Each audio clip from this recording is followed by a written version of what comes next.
and welcome to another little video about process work and the Melbourne Processwork Intensive. I'm Liz Scarf, a process work diplomate and one of the trainers at the Intensive. And in today's little video I wanted to talk about another important concept in process work, or a couple, teleology and life myth. Now these process work draws very heavily on Jungian psychology concepts, including that of teleology, which is a difficult word to simply describe the idea that in life the events in your life are somehow meaningful and they're going somewhere or following a particular development path. They're not just random hodgepodge kind of sequence of events.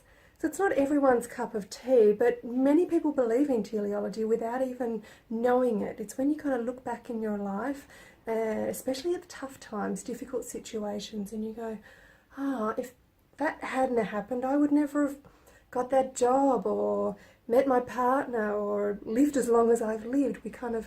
Teleology is mostly you can work with it mostly in hindsight. You see it after you've experienced and you see how things are connected and fit together to lead somewhere.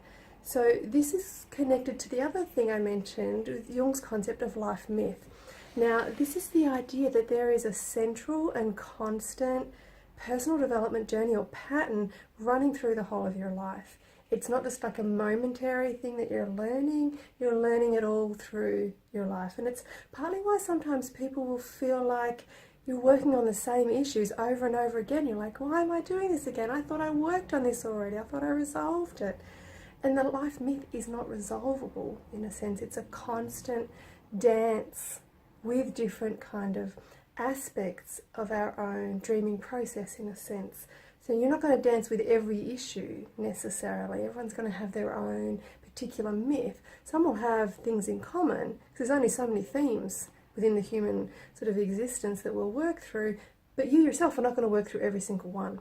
So when we kind of feel like we're working on the same thing over and over again, we're working on the same thing because we're working on our life myth and as it manifests through our lives in different situations and contexts and experiences.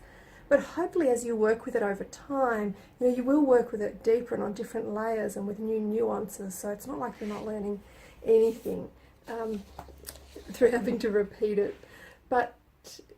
And the life myth, as I was saying, it's not one specific lesson that you kind of get. It's a lifelong attempt to try to bring polar opposite energies or themes into a generative relationship. So you're exploring and unfolding things that seem paradoxical, so that we can understand them as unified processes and understand what kind of things will they create when we bring them together in relationship somehow, or when we let them conflict a lot, or we're not necessarily trying to find harmony, we're just trying to find stuff, information, awareness. There's not a resolution necessarily in this, but it's an exploration.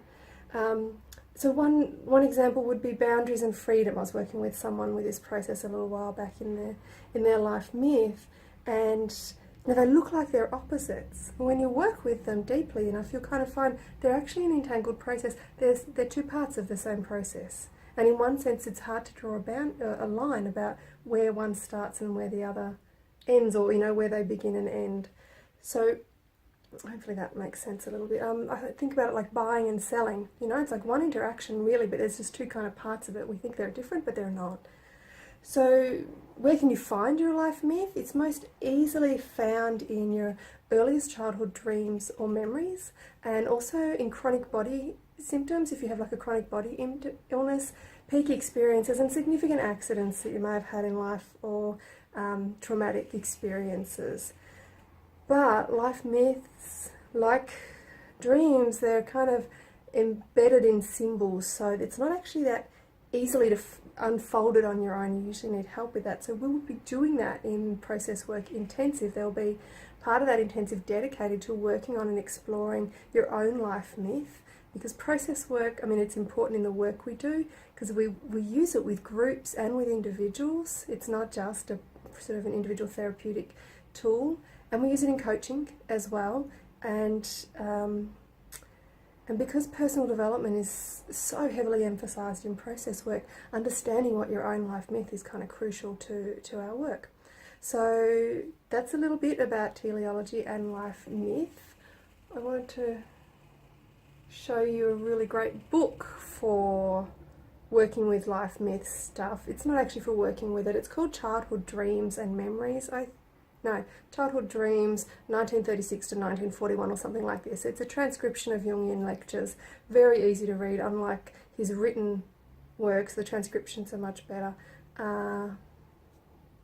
Anyway, I'm just trying to look around the room, see if it's here. I'll leave it at that. And, oh yeah, the little code word, Elmo, today. Okay, thanks for watching. Bye.